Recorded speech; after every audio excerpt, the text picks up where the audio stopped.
தொலைக்காட்சி நேயர்களுக்கும் எதிரில் வருகை தந்திருக்கிற தமிழ் நெஞ்சங்களுக்கும் எங்கள் மனம் கனிந்த விடுதலை திருநாள் நல்வாழ்த்துக்கள்.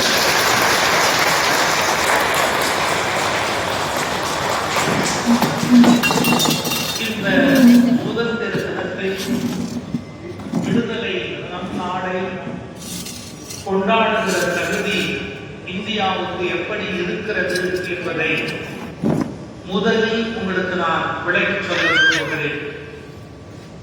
இந்தியா விடுதலை பெற்ற அதே சமயத்தில் விடுதலை பெற்ற நாடு பாகிஸ்தான்.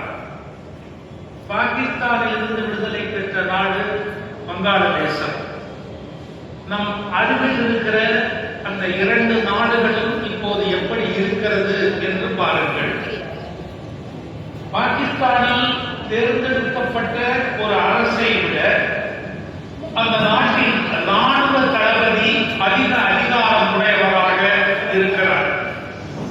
வங்காளதேசத்தில் முறையாக தேர்ந்தெடுக்கப்பட்ட பிரதமர் வெளியில் விரட்டப்பட்டு அந்த நாடு முழுக்க முழுக்க சர்வாதிகாரத்தின் கையில் மாறிக்கொண்டிருக்கிறது.